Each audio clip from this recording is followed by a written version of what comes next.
Hello and welcome to Ferris Sports Update. I'm your host, Rob Bentley, and thanks for tuning in. On today's show, we'll update you on the Ferris State men's basketball squad, the Division II national champions. We'll also check in with Ferris State football and Bulldog softball. We'll start first, though, with Bulldog men's basketball head coach Andy Bronkema, National Coach of the Year. First of all, congratulations on not only that award, but also winning the national championship.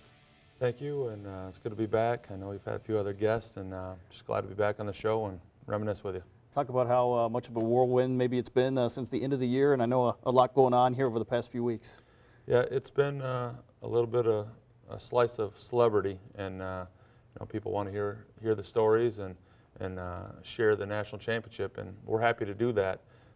That's what makes it special, sharing it with people and just keeping it alive. So it hasn't slowed down a whole lot, and we don't necessarily want it to, but on the other hand, we're looking forward to moving on and doing our daily task, back at the office and running the program. One of the many events going on, you had a chance to meet the governor of Michigan, who issued a special proclamation to the team. What was that experience like?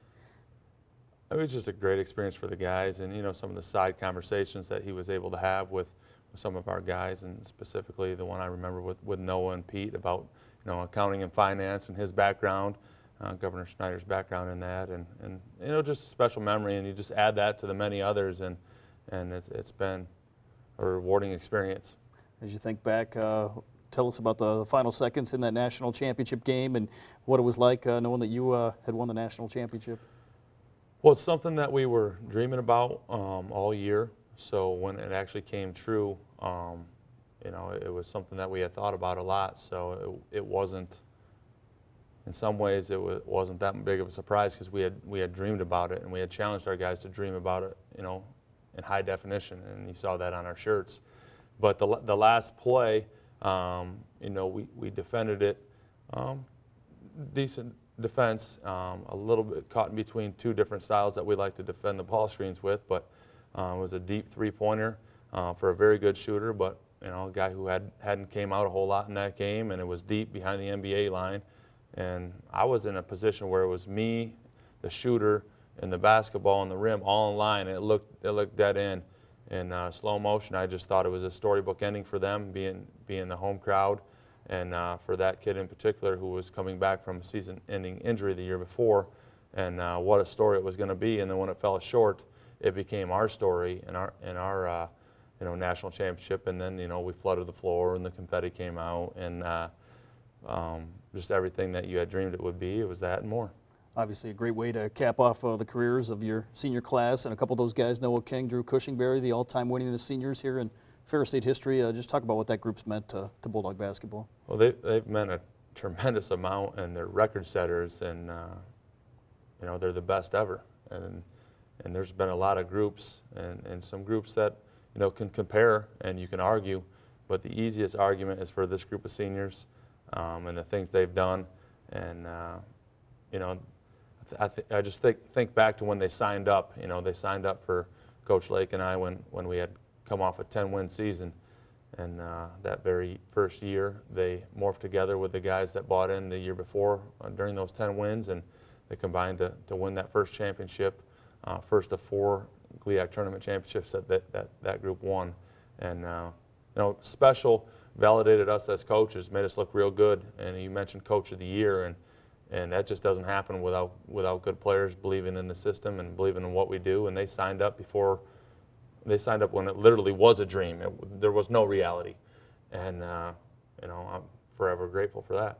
Obviously, a national championship celebration coming up this Friday night, rescheduled with some of the weather here this spring, but a chance not only for you guys to be honored and recognized, but also a chance to thank the fans here on Friday night. Yeah, and a chance to cut the beard. Finally, they keep rescheduling. It's growing longer and longer, but we can't wait to celebrate it with everybody. And it's a little removed now, a few weeks, but the opportunities that are going to be there at Wink Arena with just the different photo opportunities and a few speeches and some confetti flying, and it's going to be a fun atmosphere and good closure for a lot of us, and moving on to the next stage, defending the title and doing the things that we need to do to put the next year's team in place. But we can't wait for the celebration. There's a lot of people that we haven't really had a chance to just celebrate with, and we thank everybody that came out and everybody that's gotten a hold of us since then, but we're looking forward to celebrating. Obviously, you mentioned shaving the beard and that great cause for muscular dystrophy.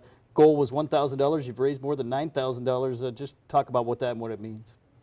Yeah, it was almost just going to be shaved at my house, you know, and somebody said, well, you should try to do a fundraiser. I said, I don't think that's going to go, you know, that doesn't make any sense to me, but we tried it, and it's just a perfect storm, you know, with being the national champs and you know, having this funny beard that took a little, you know, of the limelight, you know, at the national stage. And then Mitch's story is the powerful, you know, story by itself, you know, the #1 story. So you combine it all together, and it makes for a good fund. So there's still some big gifts that are, you know, pending, and that's going to go over $10,000, and you know, it's a powerful story. So there's a GoFundMe page, and you can find it on our Twitter or our Facebook, or you can get to it if you want to donate. That's great. But we're going to take the beard off, and Noah King's going to take his beard off, and we've probably got a few of the players that are going to take their hair off.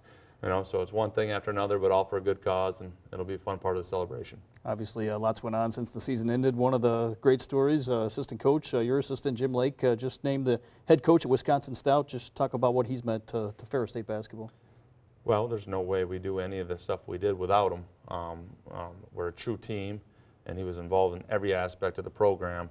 You know, in plenty of aspects, he was involved more than me. You know, it was his area, and I was supporting him, assisting him. And you know, we're going to miss him, but he deserves this. It's been a goal of his.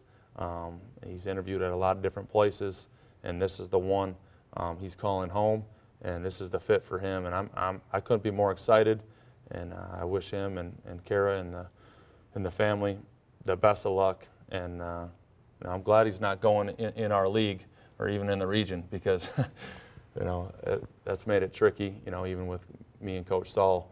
And you know, our relationships stayed healthy, but we're competitors. So he's going into a whole nother state, whole nother league. We could talk every day and bump things off each other. So couldn't be more excited. He deserves it, and he's been patient, and he's been rewarded for it.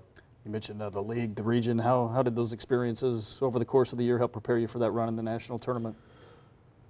Well, we've always said at Ferris, if you're good enough to win the region, you're good enough to win it all. And we were proven right. As soon as we won the region, we won it all.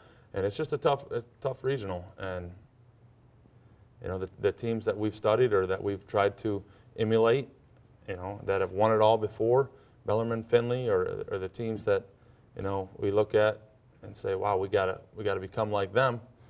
Essentially, we've been able to do that, and we're proud of that. But it's a great region. It prepares you. If you can crack through, then you know, you're good enough to win it all. It's still no guarantee. Every team out there was amazing. It was an amazing experience, and we won some close games. But yeah, it was nice to host the regional. You know, we were a couple games away from definitely not hosting that thing and having our margin of error go significantly down. I mean, it's hard to win on the road in the region. Finally, here you matched the all-time NCAA Division II record, 38 wins, 38-1 overall. What will that accomplishment mean as the years go on? Well, I mean, it's incredible. I mean, every time I read that, I was just like, yeah, wow, we're an elite company, and we won a lot of games. And but that's what you try to do. You try to win every game that you play, and we won most of them, and we're proud of that. And you know, next season we're going to try to win all those games too. Well, Coach, thanks for being with us. Congratulations on the national championship, and looking forward to Friday's national championship celebration, 7 o'clock at Wink Arena. And you too. Thanks, Robert. We'll be back with more Ferris Sports Update right after this.